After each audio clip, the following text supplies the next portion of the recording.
नमस्कार। आज हम एक बहुत ही दिलचस्प कंपनी की कहानी समझने वाले हैं जिसने भारत में आप कह सकती हैं मीट और सी फूड खरीदने का तरीका ही बदल दिया। लिशियस की कहानी। हमारे पास कई सारे स्रोत हैं, संस्थापकों के इंटरव्यूज़ हैं, बिजनेस एनालिसिस है, फाइनेंशियल रिपोर्ट्स भी हैं। तो आज हम समझेंगे कि लिशियस की शुरुआत कैसे हुई, आज वो कहाँ है, कैसे एक आइडिया ने इतने बड़े बिखरे हुए बाजार में अपनी जगह बनाई और आगे क्या प्लान्स हैं उनके। ये सिर्फ एक कंपनी की कहानी नहीं है, ये कहानी है भारत में बदलते कंज्यूमर बिहेवियर की और कैसे एक मुश्किल पारंपरिक बाजार को टेक्नोलॉजी और सप्लाई चेन से साधा जा सकता है। तो चलिए शुरू करते हैं। हाँ बिल्कुल।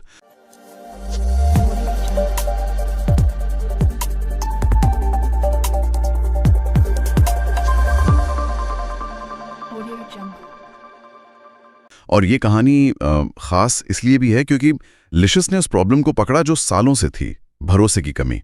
मतलब जो ट्रेडिशनल मीट मार्केट था उसमें सफाई, क्वालिटी, वजन, इन सब पर हमेशा एक शक रहता था, है ना। तो ये देखना इंटरेस्टिंग होगा कि कैसे लिशियस ने इस गैप को भरा, टेक्नोलॉजी, ब्रांडिंग, सप्लाई चेन, इन सब का इस्तेमाल करके। सही कहा। तो लिशियस की शुरुआत थोड़ी अलग है। इसके फाउंडर्स विवेक गुप्ता और अभय हंजूरा वो टिपिकल आईआईटी या इंजीनियरिंग वाले टेक फाउंडर्स नहीं है जो हम अक्सर देखते हैं। विवेक वो चंडीगढ़ से हैं, एक चार्टर्ड अकाउंटेंट, बैंगलोर आए थे करियर के लिए, हेलियन वेंचर्स जैसी कंपनियों में काम किया फाइनेंस में। और अभय वो जम्मू से हैं, बैंगलोर यूनिवर्सिटी से बायोटेक्नोलॉजी की पढ़ाई की, फिर insurance risk management BFSI sector में थे, फ्यूचर रिस्क इंश्योरेंस ब्रोकिंग के साथ काम किया। और इनकी दोस्ती हुई दो वजहों से। एक तो दोनों जॉब छोड़कर कुछ अपना करना चाहते थे, बड़ा करने की इच्छा थी, और दूसरा दोनों खाने के बहुत शौकीन थे। तो अक्सर बैंगलोर के रेस्टोरेंट्स में मिलते थे खाने पर, घंटों बातें करते थे। और लिशियस का आइडिया वो तो एक बड़े अजीब किस्से से आया, एक खराब लंच एक्सपीरियंस से। 2015 की बात है, एक लंच मीटिंग थी, पास के रेस्टोरेंट से चिकन मंगाया और वो क्वालिटी इतनी खराब थी कि मूड ही खराब हो गया। तो विवेक ने मजाक में अभय से कहा, यार हमें इस मरे हुए चिकन में जान डालनी होगी। और बस वहीं से लिशियस का बीज पड़ा। बिल्कुल। और इसी मजाक में एक तरह से उनका मिशन छिपा था। गोल एकदम क्लियर था, भारतीयों को ऐसा मीट और सी फूड देना जिस पर वो आंख बंद करके भरोसा करें। मतलब हाई क्वालिटी, सेफ, साफ सुथरा और कंसिस्टेंट। विवेक ने अभय को अमूल बटर का उदाहरण दिया था। सोचिए, हम अमूल बटर खरीदते वक्त क्या पैकेट खोलकर चेक करते हैं रंग कैसा है, टेक्सचर कैसा है? नहीं ना। नहीं, बिल्कुल नहीं। बस वो भरोसा है ब्रांड पर कि अच्छा ही होगा। लिशियस को मीट कैटेगरी में वही भरोसा बनाना था। और ये उस वक्त के लिए बहुत बड़ी सोच थी, क्योंकि तब तो दुकान पर जाकर सूंघ कर, देख कर, छू कर पता करना पड़ता था, फिर भी डाउट रहता था। हाँ, वो पूरी प्रक्रिया ही थोड़ी अनकंफर्टेबल सी थी। लिशियस ने उसे बदलना चाहा। उनका मिशन स्टेटमेंट भी यही कहता है, जो हम खुद नहीं खाएंगे वो बेचेंगे नहीं, और भारतीयों को मीट का एक यूनिक मेमोरेबल एक्सपीरियंस देना। कंपनी शुरू हुई 1 जुलाई 2015 को, लेकिन सफर आसान कहाँ होता है। पहली चुनौती तो घर पर ही थी, परिवारों को समझाना। दोनों के पिता गवर्नमेंट जॉब से रिटायर हुए थे। उनके लिए ये समझना मुश्किल था कि बेटे अच्छी खासी नौकरी छोड़कर मीट बेचने का काम क्यों करना चाहते हैं। हाँ, उस समय शायद समाज में ऐसे उतना रेप्यूटेबल नहीं माना जाता था, खासकर ऑर्गेनाइज सेक्टर में। बिल्कुल। अभय बताते भी हैं कि उनके पिता को चिंता थी कि लोग क्या कहेंगे, पर जब घर वालों ने उनका पैशन देखा, विजन समझा, तो सपोर्ट भी मिला। फिर आई फंडिंग की बारी। वो भी एक चैलेंज था, खासकर क्योंकि आईआईटी, आईआईएम वाला टैग नहीं था। हाँ, जो अक्सर इन्वेस्टर्स को अट्रैक्ट करता है। एग्जैक्टली। पहला चेक मिला कमलजीत सिंह से, फायरसाइड वेंचर्स वाले। वो विवेक को पहले से जानते थे। विवेक ने मजाक में कहा भी कि कमलजीत सिंह के पास ऑप्शन नहीं था, इतने सालों से जानते थे। अभय को शुरू में डाउट था कि बिना आईआईटी, आईएम टैग के फंडिंग मिलेगी या नहीं, पर विवेक ज्यादा कॉन्फिडेंट थे। इसके बाद वो सीड राउंड के लिए गए टीवी मोहनदास पै के पास। बड़ा नाम है। पहली मीटिंग में पै जी ने आइडिया सुना, पर कहा कि प्लान और बेहतर बना कर लाओ। अच्छा? हाँ। विवेक बताते हैं कि वो उस राउंड में सिर्फ 3 करोड़ रुपए रेज करना चाह रहे थे। कहीं और से शायद मिल भी जाते, पर मोहनदास पै जैसे अनुभवी इन्वेस्टर से चैलेंज मिला तो उन्हें लगा कि अगर इनको कन्विंस कर लिया तो आइडिया में दम है। तो उन्होंने इसे चैलेंज की तरह लिया। एक हफ्ते बाद और मजबूत प्लान लेकर वापस गए। और यही एक इंटरेस्टिंग चीज हुई। इसी फंडिंग की जद्दोजहद के बीच और शायद पैसों की कमी के चलते भी उन्होंने अपना बिजनेस मॉडल बदला। पहले शायद वो ऑफलाइन स्टोर्स का सोच रहे थे, पर उस वक्त वो फीजिबल नहीं लगा। हाँ, कैपिटल इंटेंसिव होता है काफी। बिल्कुल। तो उन्होंने तय किया कि पूरी तरह ऑनलाइन डायरेक्ट टू कंज्यूमर मतलब D2C मॉडल पर फोकस करेंगे। और कमाल की बात देखिए, आज लगभग 9 साल बाद लिशियस वापस अपने उसी ऑफलाइन सपने को पूरा कर रहा है। हाँ, वो माई चिकन एंड मोर वाला एक्विजिशन बेंगलुरु में।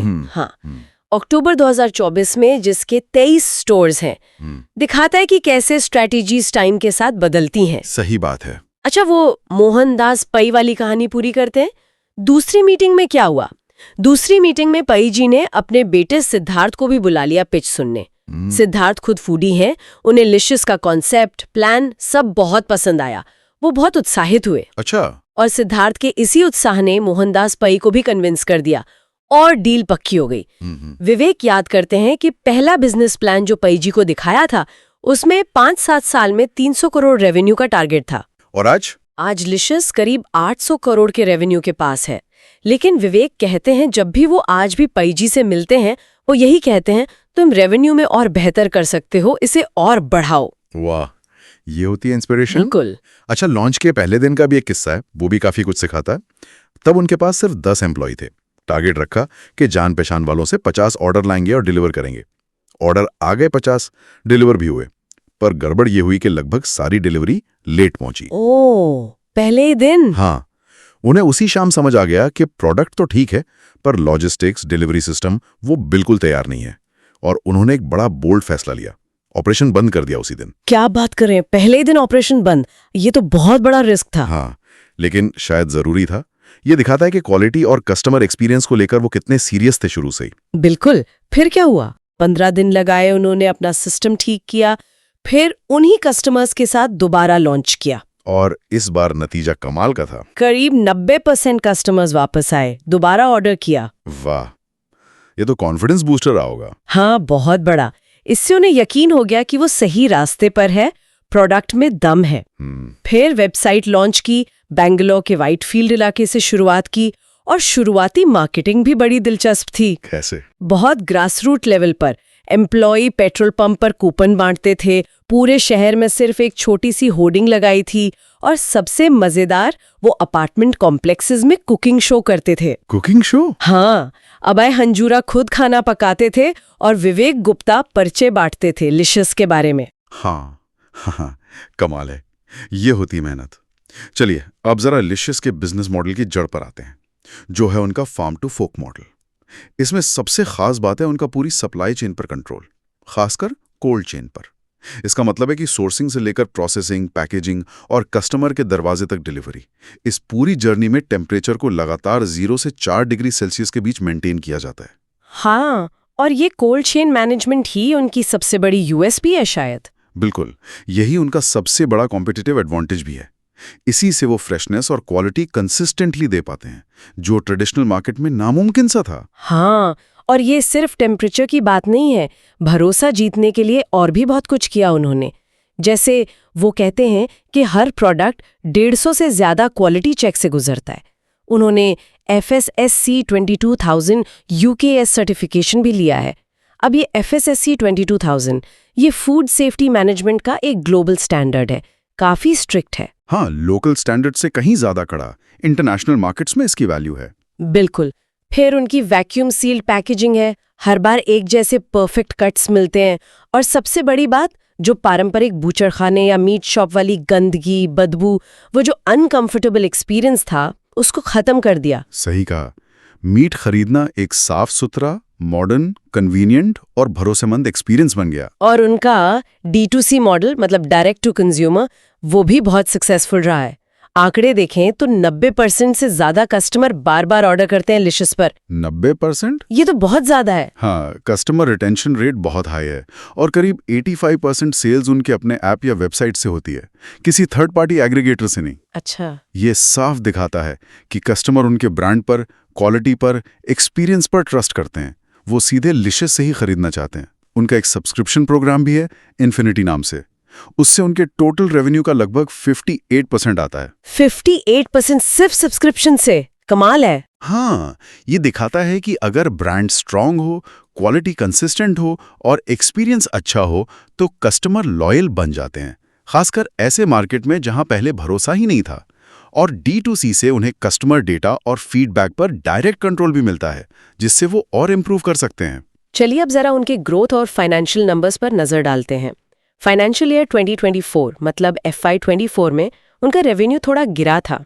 FY23 में था 446 करोड़, वो FY24 में करीब 9% कम होकर 685 करोड़ रह गया। हाँ, उसकी वजह उन्होंने बताई थी कि कुछ डिस्ट्रीब्यूशन चैनल बंद किए थे, जैसे डंजो डेली, स्विगी, इंस्टामार्ट पर प्रेजेंस कम की, मॉडर्न ट्रेड, किराना स्टोर्स पर फोकस कम किया। हाँ, लेकिन अच्छी बात ये रही कि उन्होंने लॉस काफी कम किया।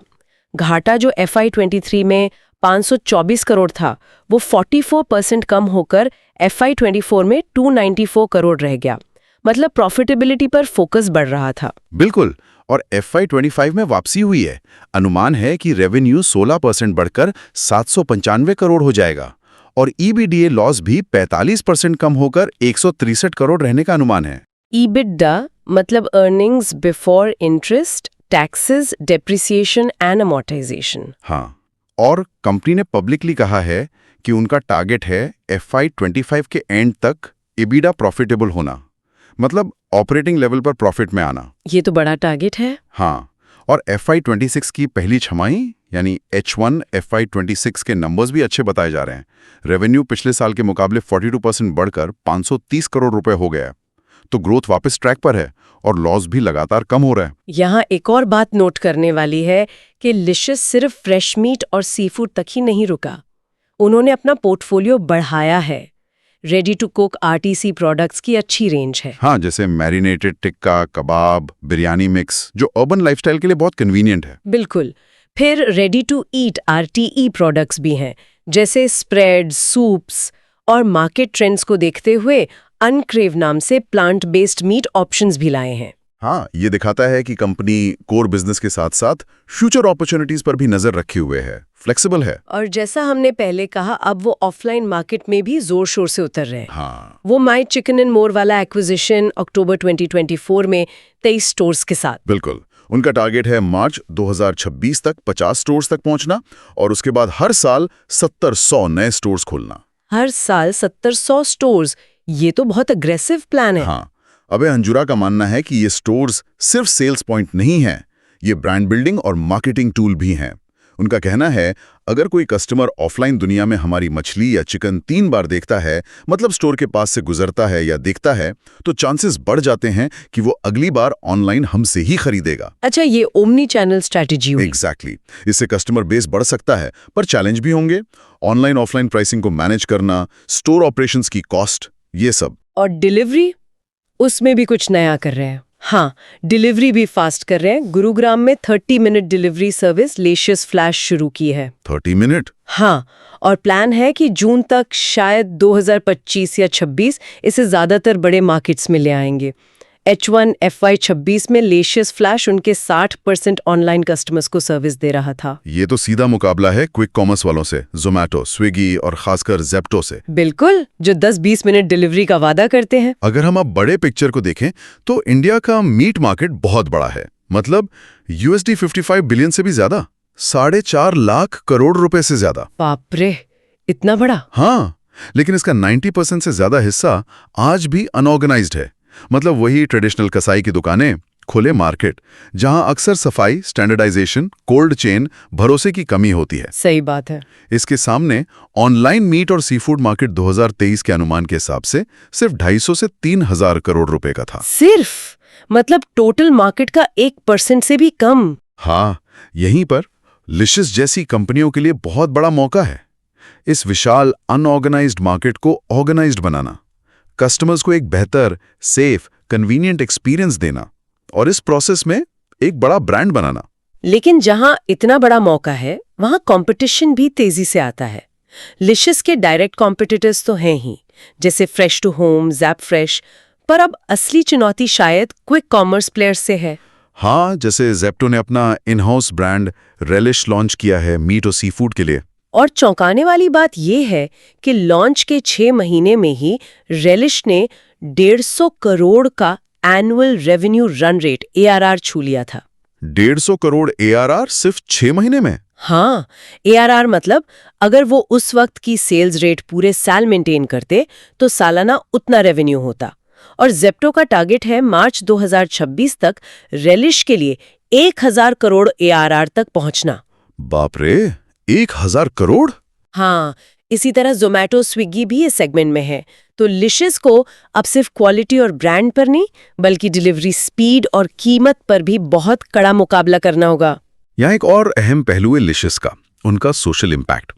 अभय हंजुरा का मानना है कि लिशिस ने सिर्फ कंज्यूमर्स के लिए चीजें नहीं बदली, बल्कि सप्लाई साइड पर भी पॉजिटिव असर डाला है। वो कैसे? उनका कहना है कि लिशिस ने किसानों और मछुआरों के बच्चों को, जो पहले इस ट्रेडिशनल बिजनेस से दूर भागते थे, शहरों में छोटी मोटी नौकरियां करते थे, उन्हें वापस इस सेक्टर में एंटरप्रेन्योर बनने के लिए इंस्पायर किया है। अच्छा। हाँ, पहले ये लोग बिचौलियों के शोषण से, मार्केट के उतार चढ़ाव से डरते थे।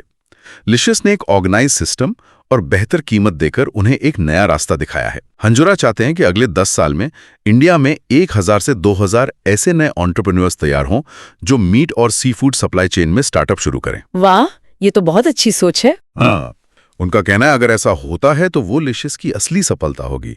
ये बिजनेस से आगे की सोच है। तो इस पूरी चर्चा से क्या समझ आता है? लिशिस की कहानी दिखाती है कि कैसे एक बिल्कुल बिखरे हुए, भरोसे की कमी वाले मार्केट में एक मजबूत ब्रांड बनाया जा सकता है। इसके लिए विजन चाहिए, हिम्मत चाहिए, क्वालिटी पे जबरदस्त फोकस चाहिए और टेक्नोलॉजी का सही इस्तेमाल।